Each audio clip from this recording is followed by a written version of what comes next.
In just a moment, you'll hear James Stewart as the six-shooter, just one of the many great stars brought to you Sundays on NBC.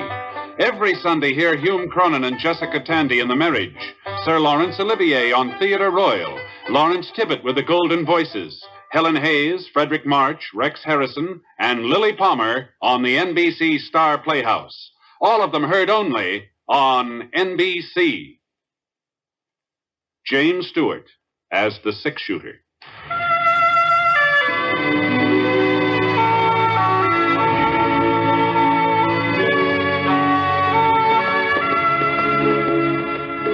The man in the saddle is angular and long-legged.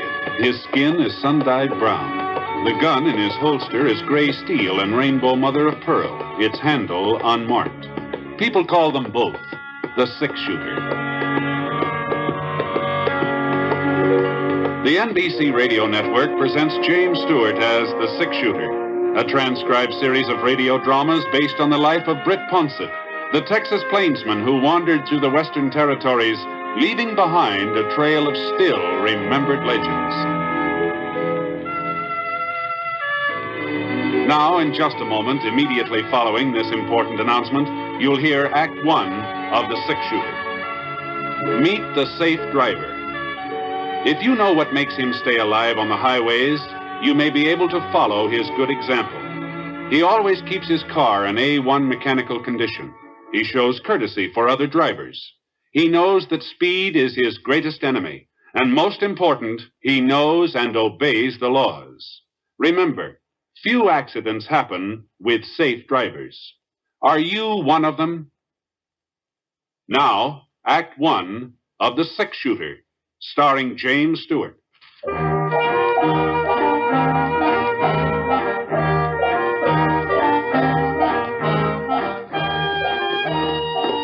I hadn't seen Mary and Dan for pretty near 3 years, not since they left the Panhandle. So I figured as long as I was riding up through the Platte River country, I might as well swing out of my way a piece and look in on them. Now, we'd been real good friends for a long time. It was kind of like going home. And the closer I got, the more I kept thinking back, remembering, kind of daydreaming. You know, riding across prairie flat sort of does that to you. Your horse, he kind of finds his own trail mostly, and you just slouch easy-like in the saddle and listen to the hoofbeats, steady, regular. Things you haven't thought about for years sneak into your head. Anyhow, I still had a day to go, and I was watching out for a good spot to bed down when I saw this campfire up ahead. Well, the way I figure, human beings are always better company than coyotes, so I gave Scar a flick with the reins and headed up toward it. Whoa, easy now, boy. There we are. Easy. Ah, howdy. Hiya. You'd rather camp private? Well, climb down. Pour yourself some java. Oh, thanks. Easy, boy. Oh. Hey, whiz, that smells good. Yeah. You, any notion about how far this Walnut Creek? 20 miles or so, I reckon. That where you're going? Yeah, I was stopping over there. A couple of friends there I haven't seen in quite a while. Uh-huh. Yeah, a fellow there I ain't seen for a while, neither. That's all. Hey, by George, there's good coffee. Yeah, I've been hunting him for over 3 years. Finally located him. I'm going to kill him. Uh-huh. How come? I murdered my kid brother 4 years ago in Laredo. Shot him down in the street. Yeah. Well, another killing won't bring him back. Oh, nothing will bring him back. And after I killed Dan Mailer, nothing will bring him back neither. Dan Mailer? That's right, Ponset. Huh?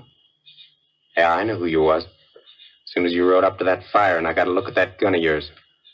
Britt Ponset. The fellow they call a six-shooter. Well, you must have known I was a friend of Dan's. How come you told me all this? Well, I figure you'll warn him. And that's fine with me. I want him to know. Have time to get scared, maybe try to run away. I like it if he runs a while first. I'll catch up with him. You tell him that, Ponset. You tell him Red Lawson's coming to kill him. And there's nothing he can do about it. Well, all right. Thanks for the coffee. Easy, boy. Now, Lawson, I reckon Dan won't run. I'll be seeing you. Come on, boy. Come on, Stewart.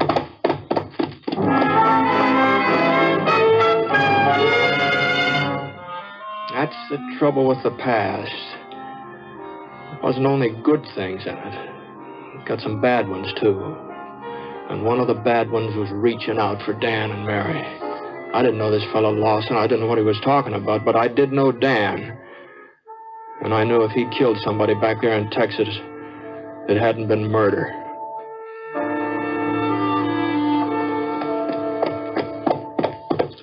It was long about the middle of forenoon when I rode up the dirt road between the rows of cottonwoods, turned into the yard. Old hound dog came charging around the side of the house, sounding a lot meaner than he looked. Whoa, boy. Whoa, Star. Here now. Now quit it. Yeah, you don't want to bite anybody. Nice fella. Go on, tell him you got company. Go on, boy. Go on. Go on.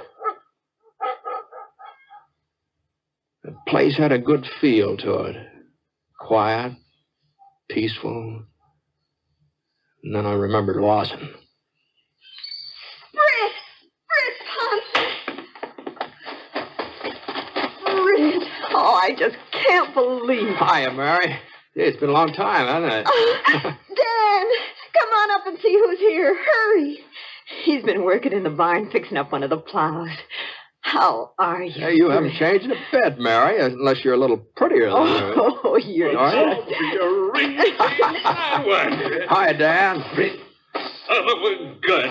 Oh, you stayed away too long. Well, things came up, Dan. You know how it is. Yeah. You're sure looking good, both of Oh, you. feeling good, too.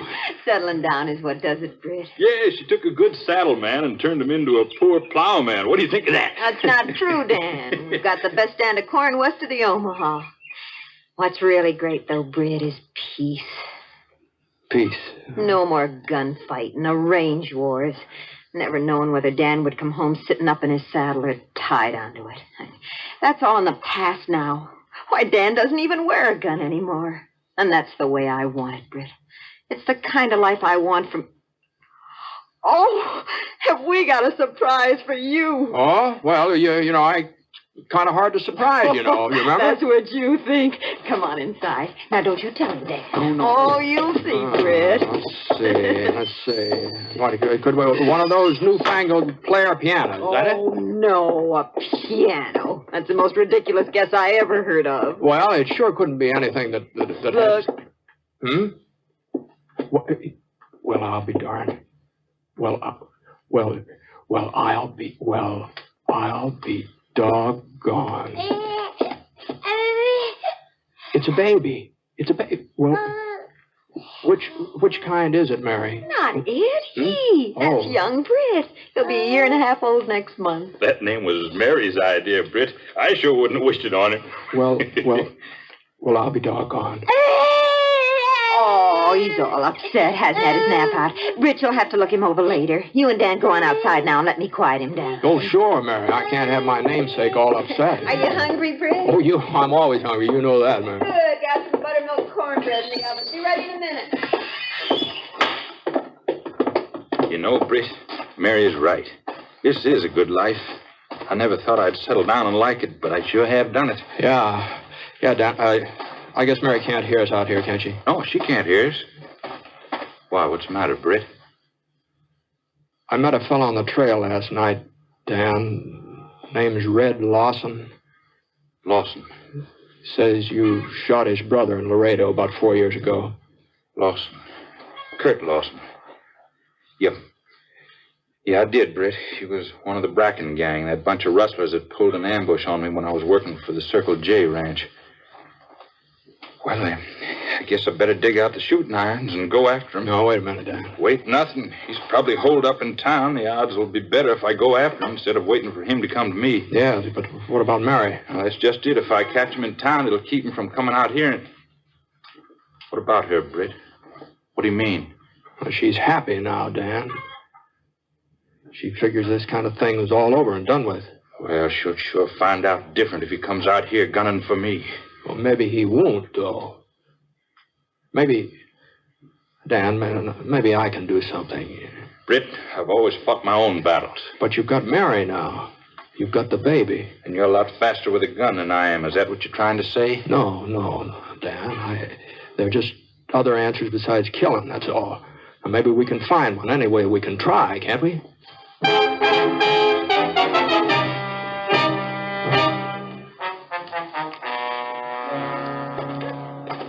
I saddled up Scar a bit early the next morning and rode into town alone. Figured I'd have a talk with the sheriff. After all, this was his job when you come right down to it. Well, he wasn't in his office at the county jail. He was out of town for the next 3 days. So I walked down the main street trying to figure out what to do. This wasn't much of a town. Walnut Creek is a couple of blocks of clapboard buildings, and boardwalk along the front of them, sheet iron awnings up over, and nothing much stirring but the dogs. Sleepy, quiet, real nice and peaceful. For everybody except me. Britt! Huh? Oh, Mary. Oh, now. Oh. Wow. You were certainly an early bird this morning. Well, Mary, does Dan know you came into town by yourself? Well, I don't know, Britt. I come in alone every day or two. Why shouldn't I? Something wrong, Britt? No, I just wonder, that's all. Actually, I think he was too busy to notice I'd left. You know what he was doing? Cleaning his guns. You're a bad influence, Britt. Well, I think you've started him thinking about things... Well, Ponset, how about it? You give him my message? What? Lawson. Mary, I'll see you later, huh? Well, all right, Britt. Oh, now, there ain't no need of the lady. No. Like that. Goodbye, Mary. I'll see you later, huh? But, all right, Britt. If you say so. Get here. Come on. Mary, huh? Dan's wife, maybe. I hear he's got a kid, too. Yeah, maybe you hear too much, Lawson. And talk too much, too. Maybe you don't ride enough. Oh, I'll ride when I'm through here. When I get even. Yeah, Dan told me about that. Your brother tried to ambush him. He was in with the Bracken gang. That don't make no difference to me. He was my brother. Dan Mailer was in my place. He might feel the same way. Maybe I'll give him a chance to feel the same way. Now that I know he's got a wife, a kid. Now, Lawson, if you touch Mary... Yeah, I know. I know all lies. But once I've done what I come here to do, I don't care what happens afterwards. You, Dan Mailer, can't make no move until I do. You see how it stacks up, Ponset? I got all the cards. He turned his back and he walked off down the street, and I stood there watching him go, knowing he was right. He did have all the cards. There was only one thing in the world he wanted: revenge. And he didn't care what it cost to get it, even his life. Dan and I couldn't move first, and afterwards it'd be too late.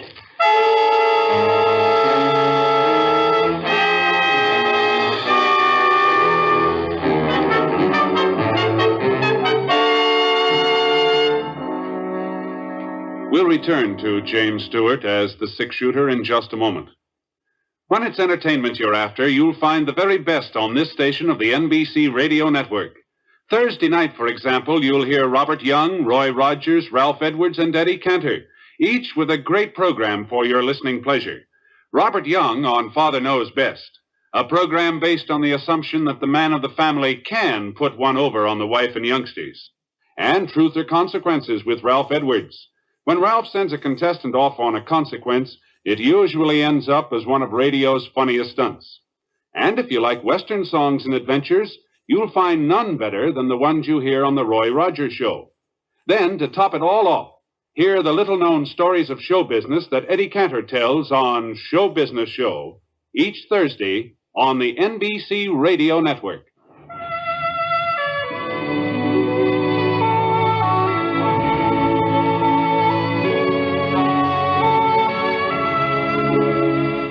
Now, Act Two of The Six Shooter, starring James Stewart as Britt Ponset.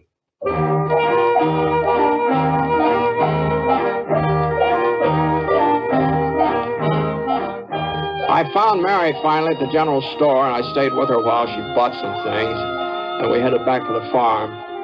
Just like a woman, she was curious about the fellow I'd stopped to talk with, wondered why I hadn't introduced her. And I had a real hard time stalling her off, but I managed to. With Dan, it was different.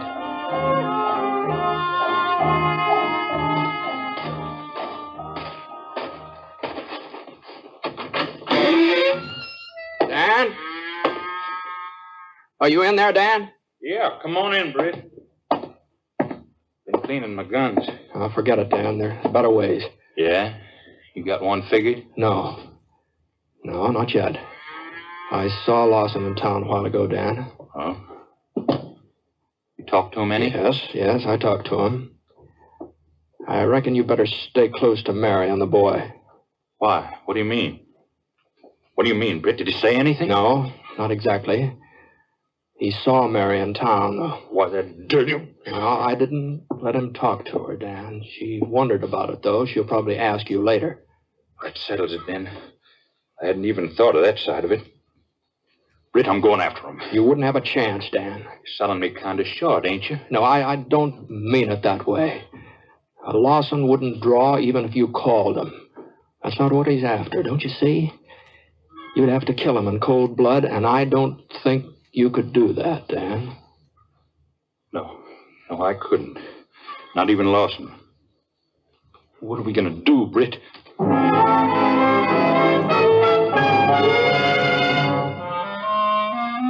We waited. We watched. The day passed, no sign of Lawson. Nothing happened. But instead of feeling easier, we just got more keyed up. Mary didn't seem to catch on anything was wrong. Then supper was over and the night started to come on. And we just sat around talking while Mary got the baby off to sleep, singing to him and rocking him. The katydid start chirping close. Way off toward the hills, the coyotes took up and answered them. Inside it was sort of quiet and gentle.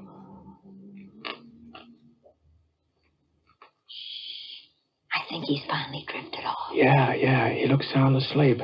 Just look at him lying there, completely helpless and so lovable you could just eat him. Well, I suppose he'll get himself some hair and teeth someday. Maybe look a little more human then. Dan, that's a fine way to talk about your own son. That's when I heard it. Sound outside. A horse stamped just one or two times, like somebody was holding too tight a rein on him. Scar and Dan's stock were all in the corral over next to the barn. This was right up close to the house. I didn't let on to Mary or Dan. What's the matter, Britt? You getting restless? No, it's too many years on the trail, I guess. I think maybe I'll amble outside. I get a little fresh air. Well, watch out for the coyotes, Britt. They grow 'em big around here. Dangerous, too. Yeah, I'll keep an eye on it. Coming out of the light that way, I was blind as a bat. I stopped on the porch. I waited a minute so I could get used to the dark. I stood there listening to the sounds coming out of the night. The katydids, the coyotes. Then I heard it again. I moved around the corner of the house. It was all quiet. No sign of anybody. I drew fast and fired at the fire. Then I could hear a horse getting away. Britt, you all right? Yeah, Dan. Lawson. He got away. Britt, what in the name of heaven were you trying to do? You all right, Mary? Small thanks to you if I am. That first shot didn't miss me or the baby by more than 6 inches. Well, I'm sorry, Mary. There was a coyote out there, and I didn't realize... Didn't realize, you fool. You might have killed us both, and you didn't realize. Stop it, Mary. Britt was... No, she's right, Dan. It's my fault. I just didn't think, that's all. Britt, I think you've worn a gun so long it's beginning to affect your mind. Yeah, maybe you're right. Look, I think maybe I'll ride into town for a while, if nobody minds. I'm awful sorry, Mary. I'll see you later, I ought to go with him, Mary. Why? After a fool trick like that, he ought to be alone. Nobody should be around him. It isn't safe to be. Oh, you don't understand, Mary. You just don't...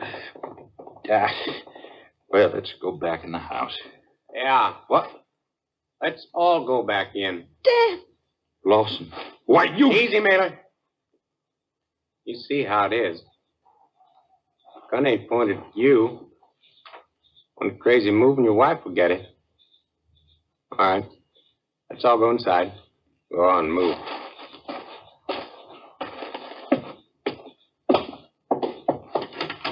Oh, a nice place. Yes, sir. Real nice place. Got a storeroom over there? Mailer. Yeah. All right. Get inside, both of you.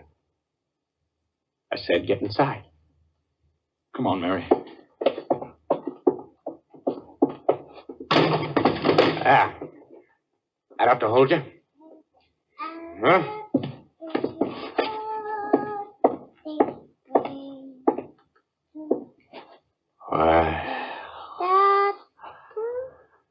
Now.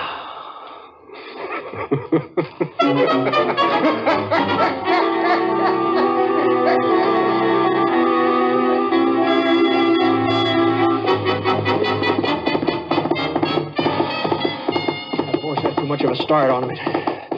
Catch up to him. After a while, I stopped. Close car. Whoa, boy. Hold up here. Oh. I could hear him up front. I could hear him. I've heard a lot of horses on the trail. Enough of them to know that this one had an empty saddle on him. I read Lawson hadn't left that farm at all. Come on, boy. Come on, Scar.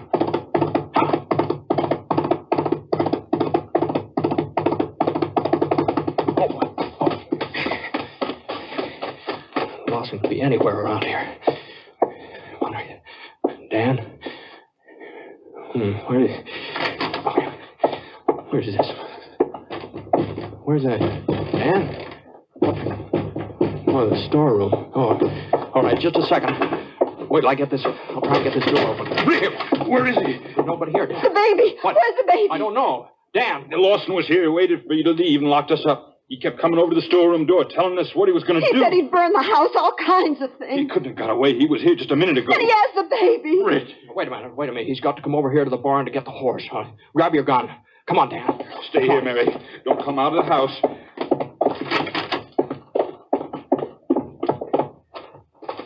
He's got the baby. This won't be easy. I know. I can't figure why he waited. He had all of us. I can't figure it. Yes, he's waited 3 years. He just wanted to enjoy it, that's all. All right, come on. We better separate. No use making it easy for him. Right, Britt. Hold it. Right where you are. The moon came out from behind the cloud. I could see him now, standing right in the barn door, right in the open, like he wasn't afraid of anything. And then I saw why he wasn't afraid. He was holding a gun in his hand, not pointing it at us, though. It was aimed at a little bundle squirming in the hay behind him. I reckon you can see how things stand. One movement's all over for the kid. All right, Mailer. Drop your gun. I'm the one you're after, Lawson. All right, you got me. How about leaving Mary and the baby out of it? I killed your brother. They didn't. Hey, you'd miss him, though, wouldn't you? I guess you'd miss him real bad. Why, you... Hey. Careful, mate. Dan just stood there, helpless, his hands up in the air. The moon was out full now. I knew I could get a clear sight on Lawson, but I didn't dare to draw on fire. He'd still have time to jerk that trigger. The gun muzzle was about 3 inches from the baby's head. All right, Ponset. Move on over next to Mailer. I want you both where I can see you. Go on, move. I walked over and stood beside Dan. 4 years, Mailer. 4 years I've been dreaming about this. Now it's even better than I thought. I didn't know you'd have a family. I didn't know I'd get the 6-shooter along with you. It's our fight, Lawson. Why don't you leave the rest of them out of it? I had a brother once. 4 for 1 makes a pretty fair payoff. I kept watching his gun. It was the only chance. If it swerved for 1 second, I'd make a play, but it didn't swerve. And the time was running out. And then I caught something from the corner of my eye, just the bare flicker of it. It was over at the side of the house. It was Mary. I made my draw. Lawson! Here! Why, you... You dropped him, Britt. I'll make sure, Dan. Wait, no, we've got to make sure. Oh. Is that sure enough for you? Yeah. Dan, Britt, the baby. Is he all right? Yeah, he's all right, Mary. Oh, thank heaven. Mary, if anybody had told me that you could do what you just did, Here now, I don't know. come to Mother. You mean after the way I've always felt about guns, and after you tried to keep all this from me? Well, Dan told me all about it when we were locked in the storeroom. Oh, there now, darling, it's all right now. Britt, I saw what was happening out here, and I remembered the rifle, and, well, after all, I mean, there was nothing else to do. All right now, darling, all right.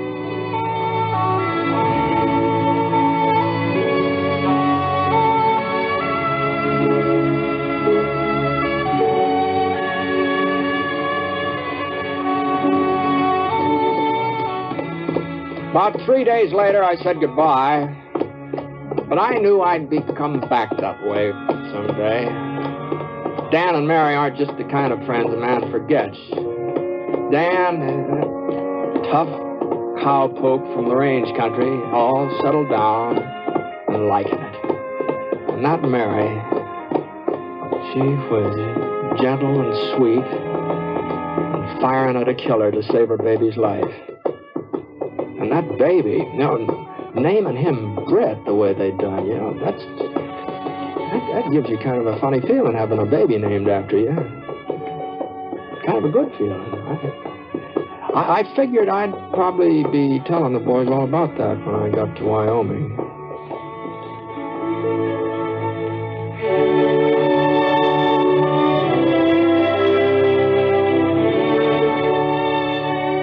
The truce in Korea doesn't mean we should stop writing letters to our men and women in service. Mail from home is just as important now as it ever was. In some respects, it's even more important. The action, the strain, the anxieties of war can keep a soldier's mind occupied. But when the letdown comes, the time to relax, that's when morale needs a shot in the arm. Your soldier knows the shooting is over. He's done his big job, and now he wants to get home. But unfortunately, there's still a lot to keep him for a while. So don't let him down. Help keep up his morale. Write that letter today.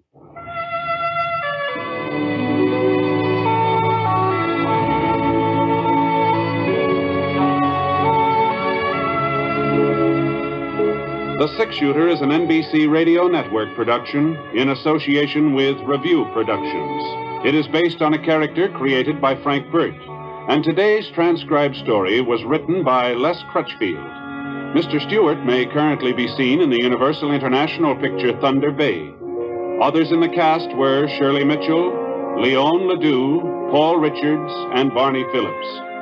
Special music for this program was by Basil Adlam, and the entire production is under the direction of Jack Johnstone. All characters and incidents were fictitious, and any resemblance to actual characters or incidents is purely coincidental. Hal Gibney speaking.